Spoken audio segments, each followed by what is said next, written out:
Hi there, my name is Farah. Welcome to my channel where today I'll be talking about 90 Day Fiancé Season 8, Episode 4. It's called What's Mine is Mine. That boy is mine. That mobile home is not mine. For Julia, that bedroom is not mine. For Yara, that rug is mine. What's mine is mine, and what's yours is mine. And if yours isn't good enough, I'll make it better because it'll be mine. Okay, first couple is Mike and Natalie. Oh yeah, if you haven't yet liked this video, go ahead and do it. You're gonna like it, so you know. And if you haven't subscribed yet, okay, so we pick up, it's the morning. Natalie had a cold night. She's cold. Do you guys know she's cold? Because she says it a lot. Natalie is cold. She's freezing, honey, and she's from the Ukraine. She knows cold. She's still cold. What she doesn't understand is, yeah, Mike, it's cold outside. Why is it cold inside? Natalie has to just be like, turn on the heat. Put the heat on more. Is there a fireplace? Is there a gravity blanket? Is there a thermos? Mike just pretends like, what cold? I don't feel nothing.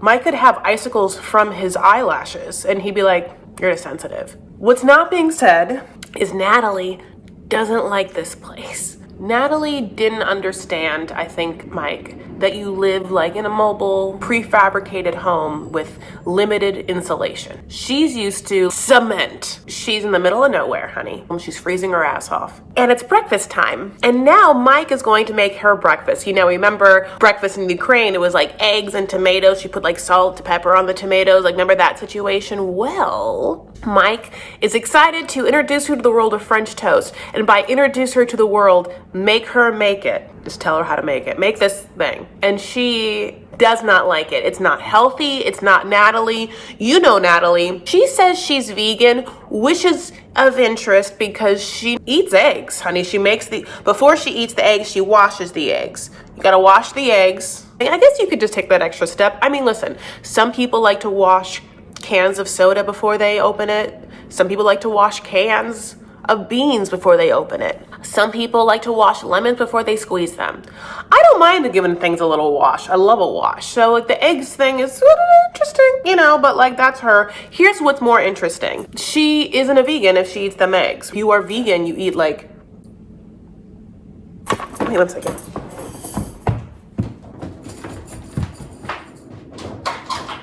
Thank you.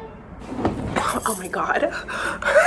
I got his package. Oh, I'm so sorry. I just like didn't, you know what it is? It's like there's been packages and I saw the UPS guy walking away with a package and I was like, if he leaves me a note saying, we missed ya when I'm sitting right here, I'm gonna, but he didn't. He actually left a very small package.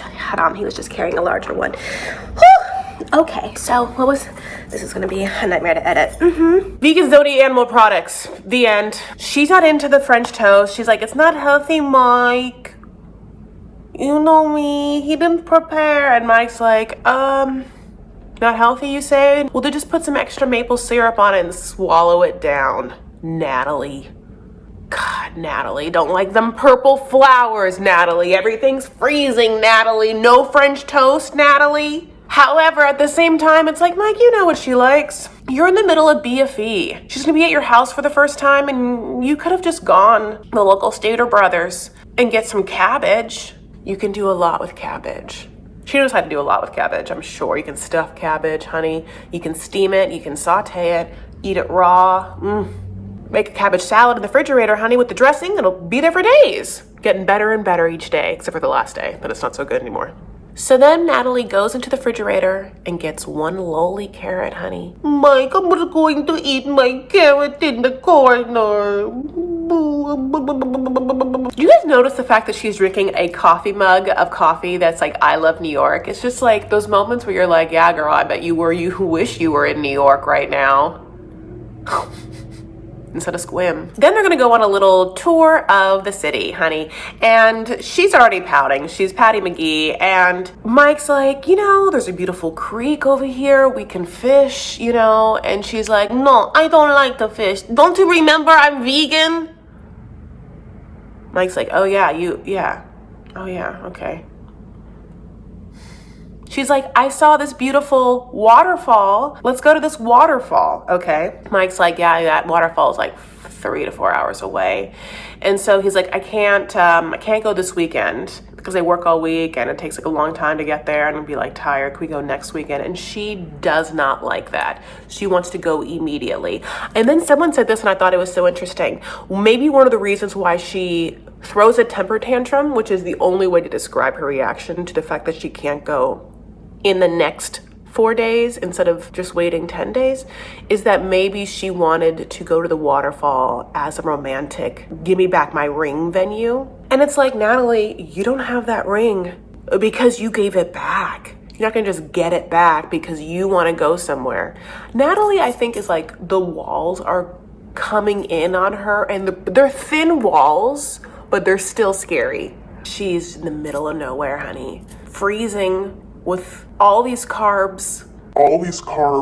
Mike, whose energy level and emotional level towards her is comatose. All he wants to do is like show her this town, honey. This is where my dad worked. This is where I get this haircut every like 9 months. I pay $2 for it. Natalie like can't talk to him, gets out of the car, mopes around like, Natalie, where are you gonna go? You know, she's like gonna go off by herself. Mike can do nothing but just walk over to her and try and like calm her down by giving a bear hug, which, oh my God, I forgot what that means. He's so tall. That must have felt nice, you know, just human like body contact. I can almost remember a little bit what it's like. Anyway, I just start crying. He's like, what's happening? Can you tell me? How are you feeling? She's like, I don't know. And he's like, use your words. I don't like it here. I'm freezing. Why won't you put the goddamn heater on, you cheap motherfucker? Where's my ring? And take me to the waterfall and goddamn buy some stupid salad. Stephanie and Ryan.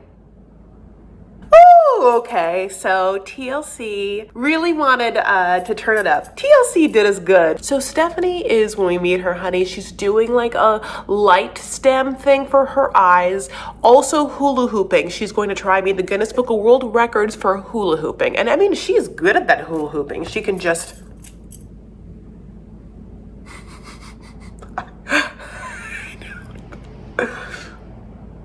for hours, honey, just 100 hours. While you watch TV, while you talk to people, while you think, while you shower, while you make your bed, you masturbate like this. I guess you do.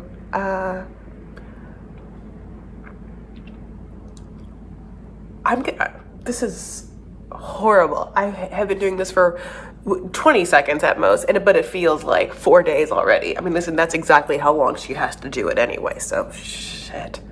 So Stephanie is 25 years older than Ryan, who she meets in Belize. And let's get into it. Stephanie is a businesswoman, an entrepreneur. Honey, her thing is wellness youth. She takes these youth serum shots, Sermolian, and it wakes the pituitary gland, which stopped producing something, honey, when we turned 30. But every time I saw that, I was like, did you think of Death Becomes Her? I did. I was like, oh my God, what a great movie. I would take it to look like that. Can you imagine? So she runs 2, again, clinics, and they're called Skin Envy. So she's the face of her brand, honey, and she has to be like looking good at all times. So she's doing all the things. She goes into her clinics and they do a lot of like weight loss stuff, and she meets up with her doctor, and the doctor is like, look how much money we made. And then she looks at a number in like a spiral notebook and claps. She cheers. Thank you. Great. So Stephanie's whole thing is that she has been kind of like a perpetual single person. She has been somewhat protective of herself and her emotions because she had a rough childhood, like a trauma-filled childhood due to her bipolar dad. And so there's like some male mistrust of feelings, but while she's in Belize, she meets Ryan. They don't bone or anything, but then, like, you know, she goes back to America and can't stop thinking about him, goes back to Belize, and then cha-ching, cha-chung, they're together. And that's why they're on the show, honey. She's like, Ryan is extremely funny. Keeps me up. Stephanie looks like she could fall asleep at any given moment. She looks tired. I don't know. I said this, I don't know what's in the youth serum shots, but there's it's Xanax. maybe like a high dose of Xanax. It seems a little. Sometimes Stephanie can't get a hold of Ryan, because he's 25 and doesn't want to text her back. So she calls his mom, and then it's two biddies talking to each other. She's actually older than his mom by 5 years, but because his mom is, like doing it, and by doing it, I mean like with men and has 7 children, she's lived a little more life, she feels, than Stephanie. And so Stephanie respects her. The mom just has to pick up the phone and talk to her son's white lady, old lady lover and tell her where Ryan's been, because Ryan is a 25-year-old. How awkward. Stephanie, honey, has a lot of time on her hands. So I bet that mom is getting a lot of calls. Stephanie has a cat. Stephanie is on the floor with that cat. She's rolling around with that cat. Honey, that cat has seen some things. Honey, the cat is eating cottage cheese out of a spoon. Honey, the cat runs every time he sees Stephanie comes home. Stephanie has a friend, Maria, who's a psychic. What an easy job it is to be a psychic who also like befriends your clients, because then you literally have access to every piece of information about them. What kind of psychic work are you doing? And she proves in this scene she's not really a psychic, and I'll tell you why. So Maria doesn't like Ryan, feels like he's using her friend Stephanie. Sounds familiar, Maria? She's like, She wants Stephanie to be only her mark. So then she has a conversation with Ryan where she basically is like super rude. I have my eye on you, my third eye. This one, it's on you, Ryan. Ryan's like, I don't believe in you and your stupid third eye. And she's like, well, I don't believe in you having the right intentions for my friend. Okay, so now it's time for Maria to do her tarot card reading. And she starts doing them and she's like, oh, girl. It's there as plain as day. I mean, those are the cards. I can't do it. I mean, that's just what they are. It's not here. It's there. It's the cards. Ryan is not for you. He's cheating on you. There's mistrust. There's something there. It's not good. He's not faithful. And the whole time Stephanie's like, oh, sorry, got tired.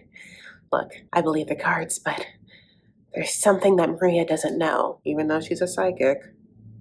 Coincidentally, the thing you haven't told Maria, when Stephanie was in Belize, she went through Ryan's phone and there were text messages from other women. She got so pissed, so she kicks him out, right? And they get in this big ass fight. And she's crying and she gets upset, honey. And she calls Ryan's friend Harris, his cousin, in fact. Harris is cute. You can see what happened here. Hooray for Harris. Harris comes over, honey, and he comforts her with that dick. What's that like? I can almost remember what that's like. Let me think. Oh, okay. Oh, yeah. No, that's one. Okay. But she hasn't told Ryan yet about this infidelity, honey, and she doesn't know how he's going to react. And Stephanie, you don't have to, because he's been knowing. The minute Harris came out of that vag, he talked to Ryan. He hit him up on the Boost Mobile or whatever was happening back there. Those two men grew up together. They're cousins. They know each other their whole lives. Who are you? You're nothing. Stephanie, you're like, God bless, like an old white woman from America, okay? Those two men talked about it. Fellow cousin cave dwellers, honey? You don't even gotta tell Ryan. Also, Ryan doesn't care because Stephanie keeps buying things for Ryan, just sends them stuff. What does Ryan care? Can you also send stuff to Harris? That'd be great. I have more cousins. They could use watches. Stephanie's like, you know me. I'm such an honest person. Okay, so the psychic hears his information, honey, and the psychic has a whole face that's like, that's bad for business, psychic. If I was that psychic, I would have been like, so useless. Harris, yeah. No, I already know. Yes, of course I know. I was just waiting for you to be honest to yourself and to us, the cards, the spirits, me, the respect for your relationship with Ryan by coming clean with this. But I'm glad you did. Now I can reveal I've known all along, obviously. I knew before it happened. Before you even met Ryan, I was like, she's going to cheat on Ryan with his cousin Harris, hot-ass cousin Harris. So I'm going to send you my bill. It's $750,000. This Stephanie, honey, she comes in really interesting because you think she's just like one way, but she's for the streets. That's all you can say about Stephanie, honey. She's like a white Larsa Pippen. That makes me so upset, by the way. Being like a Lebanese woman. Honey, that Larsa is just like so messy. It's not that Larsa is like dating younger men. It's just that she's dating married younger men. It's just not classy. But here's the thing. For every Amal, I guess we have to have a Larsa. I be shum, Larsa. I be shum. Brandon and Julia. Brandon's like, Julia, what did you pack in here? Your whole life? And Julia's like, yes, I moved here to be with you. So, And now it's time to go to the farm. She has never been to a farm. She doesn't really know what to expect. But when she gets there, she's overcome. It's really cute. It's charm about it. You know, all those animals and stuff. She starts crying. She should be crying because she has literally said yes to coming out here and then having a docuseries tape her now endangered servitude to Betty. They start showing her this farm. They're like, see these horses?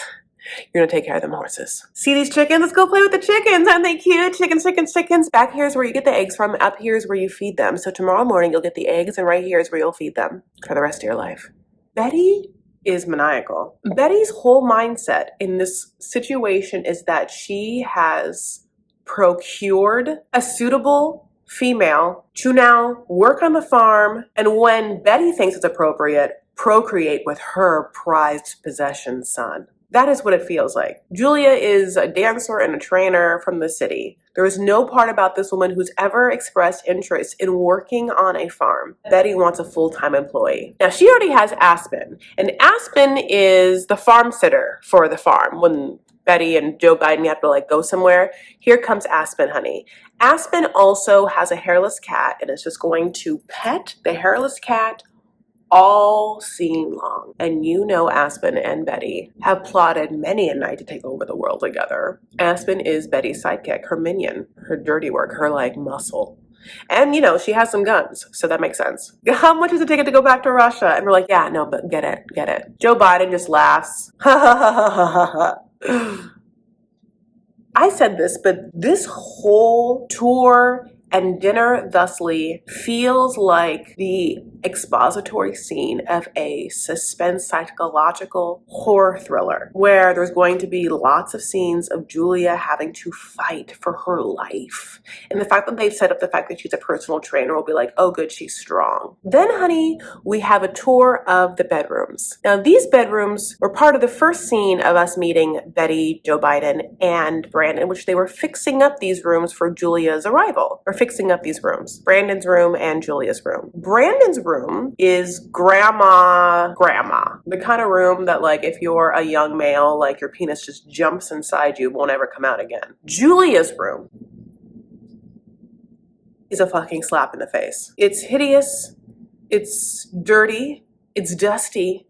It's a storage room. There are things everywhere that don't have to be there. There are just pictures on the ground that could be on a wall but just aren't. When you have two strapping men right there, a huge ass 5-in-1 printer scanner fax machine situation, it hasn't worked in 20 years, it's just sitting there. There's a vat of what looks like pesticides. Did you not clean this room? You have a whole farm, so there are places to put all of that shit. It is so passive aggressive and a microaggression that he's like, know your place in the shittiest room. I mean, this is like Cinderella-tastic. This is you're gonna get up at 5:30 and take care of all the animals. Meanwhile, this is, again, the audacity. In Brandon's room, they have set up crystal bowl full of condoms, and they're magnums. So what, Betty, you just think that your big-dicked son gonna find time to bone the Cinderella that you have downstairs in the fucking basement? What? So then they have this dinner scene, honey, where then Julia just has to swallow her whole day down with some bottled wishbone dressing and contemplate her life and how she got here and how she can escape. Okay, Rebecca and Zied. We pick up on Rebecca, honey. Rebecca is refreshing the website of the visa, and lo and behold, magically, right when the scene starts, after I guess checking it all the time, there's a real-time status change, and Zied's been approved. I've been waiting so much for this moment. So she calls him and she's like, baby, guess what? And he's like, what? Your visa got accepted. He's like, what? Then we get to see Zied, honey, and he's gone through a little transformation. He's wearing a red puffy suit and he has gotten a haircut. What? Zied. Okay. He looks like French Montana's cousin, Tunisian Montana, with an early Harry Styles haircut. I mean, you know what? He's feeling himself. He looks good. He's gonna go down to the jewelry store, honey. Like, his bro works there, some kind of cousin, I don't even know, and buy something for Rebecca. And we're so excited because he is going to use his own money. Okay, Zied, maybe you've been doing some things. Let's see how much you've saved knowing that you should buy something for your fiance who's paid for everything. And you come from a culture where, like, men are providers. So let's see what you got. What he gets is a silver bracelet that looks like the kind of bracelet that is a diabetic note. And it's just like chain link with a pendant thing. How much is it? 30 cents. I mean, listen, it's not about the money spent, but in this case, it would have liked a little more money spent. Masadi, more Masadi. And he goes back and he has to leave his parents. And this is sad. It's like never left his parents. And I only truly feel for Zied's mom. She's so sweet. Could you imagine a world in which Rebecca calls Zied's mom Chicken Zied? Like how Stephanie calls Ryan's mom. Like, I can't imagine a world in which Angela would call Michael's mom. I'm sure she does. Okay, next couple is Amira and Andrew.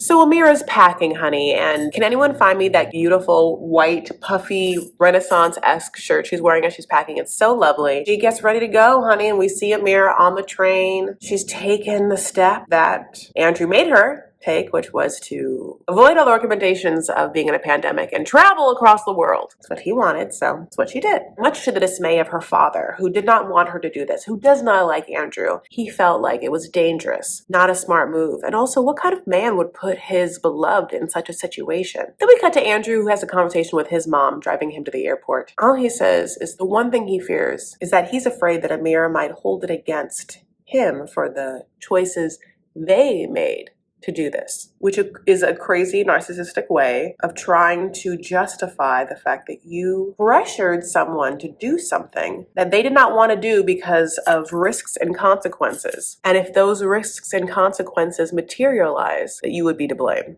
I don't like how his mind works. I just see something intrinsically narcissistic and egomaniacal about it. And I think Amira is just a little flighty, a little desperate to leave, and a little like naive to swallow the whole Andrew, you're a princess, and I want to treat you that way narrative. People are saying that he didn't want to wait because the visa was to expire and he would have to pay for it again. I don't know how much it is. Some things are worth that cost. People are lonely during this time, and so he's like, I just want her here. I don't want to just be with my mom dressing up as a prince who does some sort of story time. At the airport, he gets a call, and the call is from Amira's dad to tell him that she has been detained in Mexico City. That voicemail from that dad, I would like to hear. Hello, Andrew.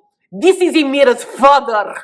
Yes, we have not met, and I don't want that to ever happen. I have a really bad, sometimes this gets really intense. I actually cannot do an Egyptian accent. This is like, I don't know what accent this is. He's a very angry man. This is his daughter. He doesn't fucking like you anyway. Well, Andrew doesn't know what to do. Where is Amira? Is she like in a jail somewhere? Like, what is happening? He's going through it, so he checks in his beautiful resort and continues to go through it. Remarks, he had a horrible day, the worst day ever. Really, your day was shitty? Oh, poor Amira, traveling all that way in that Renaissance blouse, stuck in a Mexico City jail.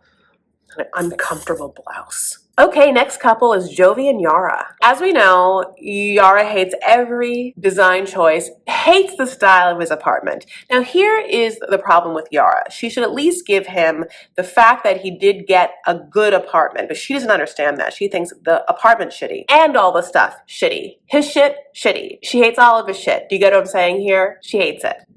So they're going to go shopping, and she's going to start small. She has no mirror for her in this house. Yara can basically not even breathe. They get this sales lady, honey, and this sales lady loves a tight button down. She inserts herself completely in Yara and Jovi's business. When she finds out that Yara doesn't like Jovi's apartment, but it's also in the warehouse district, she's like, girl, that warehouse district is the best. Do you know how expensive that is? And Yara's like, oh. Yara wants this white rug, and Jovi's not having the white rug. And so the sales lady has to now go on Jovi and just be like, what, do you need a Snickers? I can't imagine in any sort of retail situation, this person ever existing. Any manager who heard this person be like, you're fired. Don't insert your opinion. They are not furniture related opinions. Jovi's like, it's my apartment and I want that white rug. And Yara, honey, isn't having it because this whole time Jovi's been like, I got us a beautiful apartment.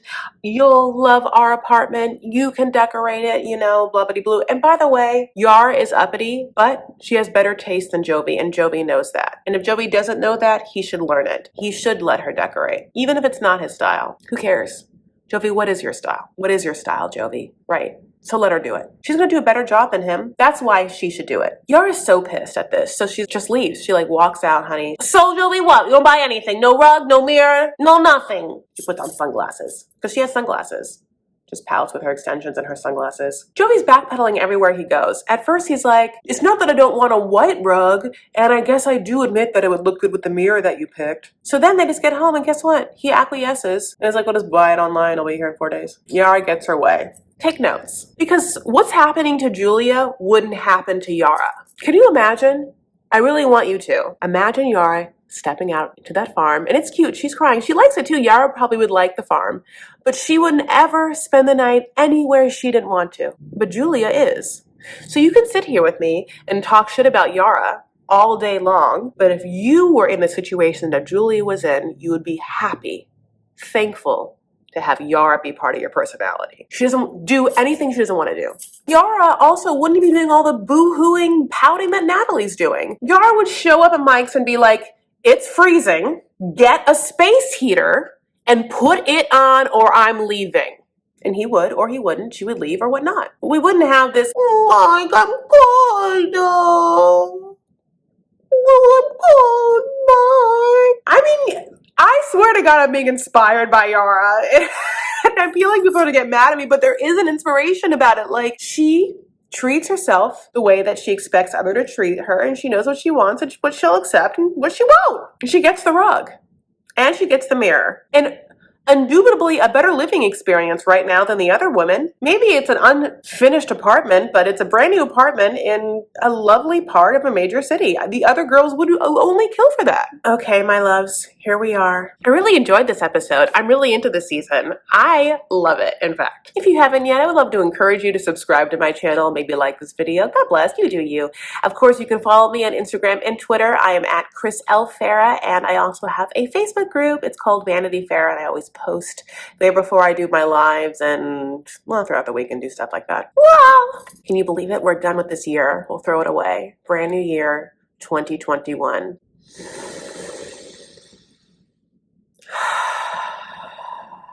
Cleansing breath. Out with the old and in with the new. It's interesting, that parallel. The breath and the year.